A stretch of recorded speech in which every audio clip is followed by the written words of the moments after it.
Coaching नहीं देता exam, teacher सबको बराबर ही पढ़ाता है। उस बोर्ड पे जो लिखा जा रहा है वो सबको बराबर सही है। विद्यार्थी को देना है तो विद्यार्थी कितना तैयार हो रहा है। और आजकल जो मशरूमिंग हो गई है काफी कोचिंग्स की, इतने सारे हजारों हजार मतलब 500 का बैच, 1000 का बैच, वो एक साथ बैठ के पढ़ाई कर रहे हैं।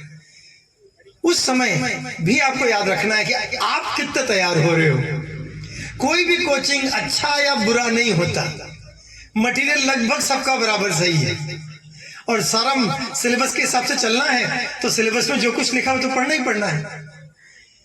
तो अगर आप लोग तैयारी के दौरान खुद को तैयार करोगे, खुद के लिए अपने मानदंड तैयार करोगे और ये सोच के चलोगे कि मैं तैयार हो रहा हूं या तैयार हो रही हूं, तो जरूर आपको सफलता मिलेगी।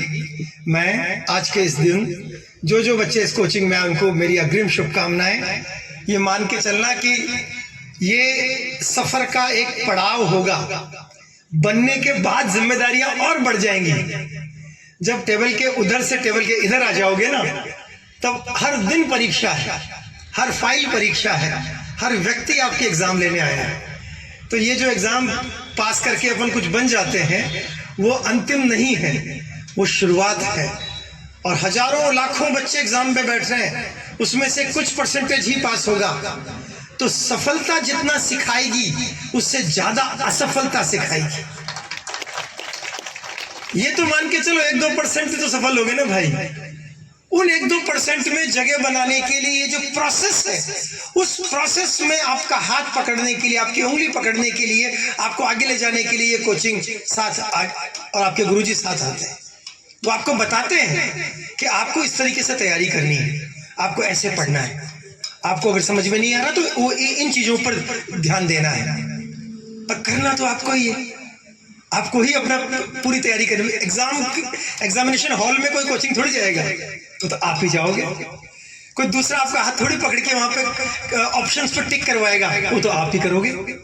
और ऐसा माहौल जहां पर काफी सारी समस्याएं और काफी सारी विसंगतियां सामने आई हैं, उस माहौल में एक सच्चा विद्यार्थी, उसके लिए चुनौती और ज्यादा बढ़ जाती है कि एक सच्चा बच्चा अपनी मेहनत के दम पर वो पूरी तैयारी, इतनी तैयारी करके जाए कि उसको कोई नहीं रोक पाएगा।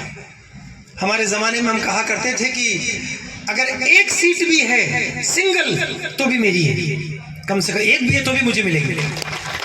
इतनी तैयारी की जाए। 120 आया करते थे उस जमाने में क्वेश्चंस, तो हम 120 में से 119, 118 यहां तक ले जाते थे तैयारी के लेवल को। और वो जो 1-2 छूट जाते, जो समझ में नहीं आ रहा वो भी क्यों छूट गए, गलती कहां हो रही है, हमसे छूट क्या रहा है, उन चीजों पर ध्यान देने के लिए। तो आज मैं इस नई पीढ़ी को, इस नई पौध को, मैं तो बुढ़ा हो गया, 21 साल हो गए मुझे आईएएस बने हुए, पर मैं अभी भी मुझे इस नई पीढ़ी पर बहुत भरोसा है कि आप तो बहुत छोटे बच्चे या पैदा भी नहीं हुए होंगे उस समय जब हम आईएएस बन के या तैयारी कर रहे थे।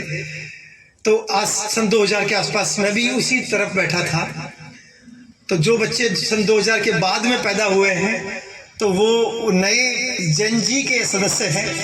तो इस जनजी पर भी मुझे बहुत भरोसा है कि गांव, चूंकि अभी मैं स्पोर्ट्स एंड यूथ अफेयर्स देख रहा हूं, खेल एवं युवा मामले, तो मेरा काम ही यही है कि मैं युवाओं को और संबलन दूं, उनको ये सिखाऊं, उनको बताऊं कि उनको डरने की या कहीं घबराने की जरूरत नहीं है। अभी भी बहुत कुछ अच्छा करना बाकी है, अभी भी बहुत सारी मंजिलें आपका इंतजार कर रही हैं।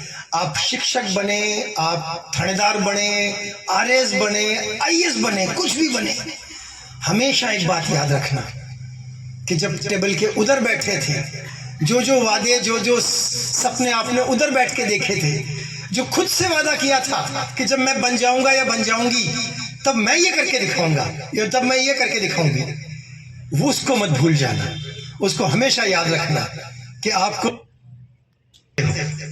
ये अवरोध, ये जो परीक्षा आपके समक्ष खड़ी है, ये कोई अवरोध नहीं है। ये तो एक मंजिल पर चढ़ने का एक स्टेप अप और है, एक पायदान, एक सोपान है, जो जहां से खड़े होकर के आपको नई मंजिलें हासिल करनी है। तो आज के इस दिन पर मेरी ओर से बहुत बहुत शुभकामनाएं। खूब आगे बढ़िए, जब मेरी आवश्यकता हो जरूर याद कीजिएगा। शुभकामनाएं, थैंक यू।